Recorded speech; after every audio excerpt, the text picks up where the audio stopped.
Bienvenue aux 10 jours de prière. Je suis Martial et j'aurai le grand plaisir de vous accompagner dans la réflexion de ce jour.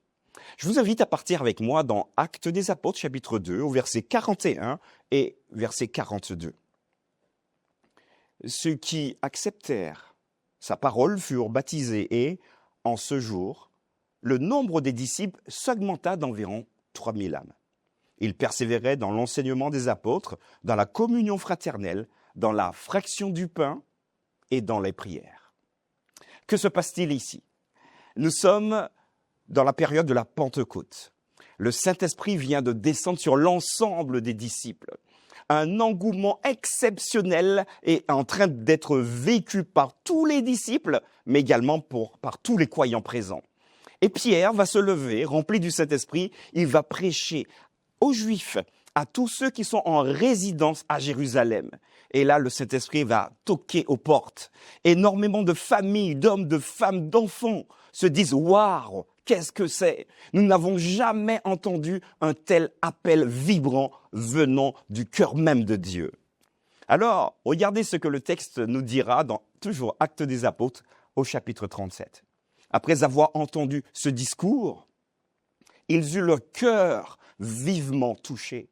Et ils dirent à Pierre et aux autres apôtres, « Hommes, frères, que ferons-nous » Pierre leur dit, « Repentez-vous et que chacun de vous soit baptisé au nom de Jésus-Christ pour le pardon de vos péchés et vous recevrez le don du Saint-Esprit. » Voilà la réponse de Pierre.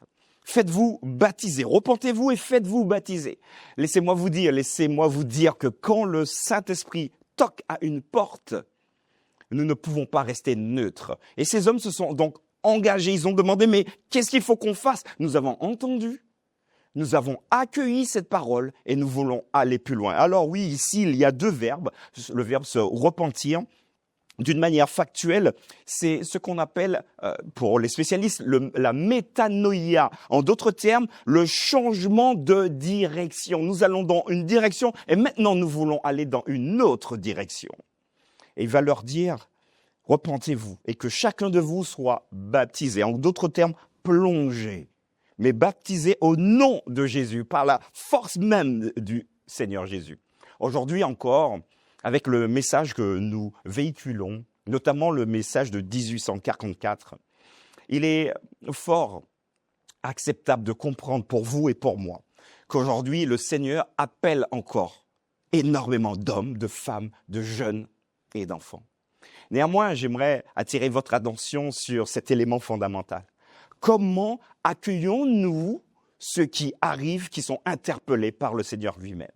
Alors je vous encourage, je vous encourage vraiment à pouvoir ouvrir vos cœurs, à ouvrir nos cœurs, afin que ceux qui viennent à nous, viennent dans nos communautés, soient correctement accueillis, correctement respectés également.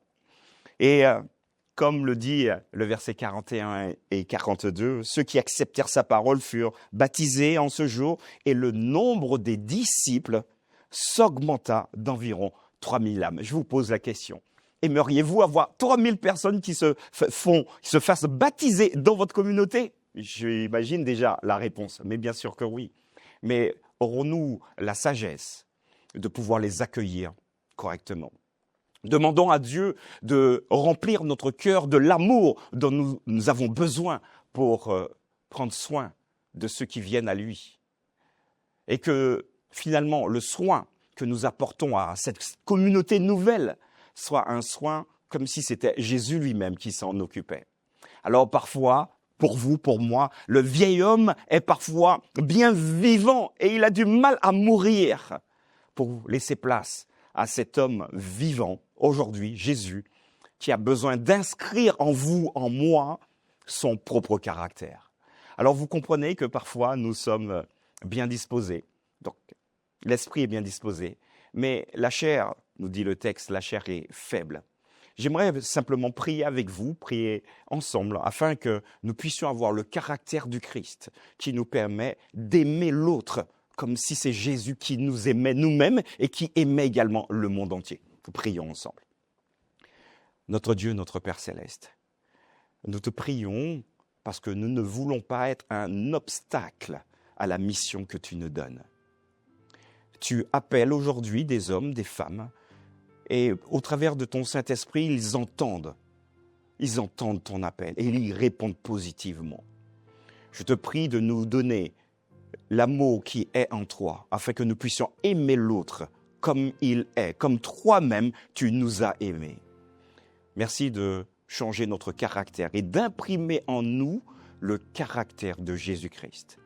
Je te prie pour celui ou celle qui partage avec moi cette méditation, cette réflexion, et permets, Seigneur, qu'à partir d'aujourd'hui, nous puissions avoir tes yeux, ta bouche, tes mains, ton cœur et ton esprit, pour que l'Église, ton Église, grandisse et que chacun puisse se donner à toi. Merci pour ce que tu fais pour nous.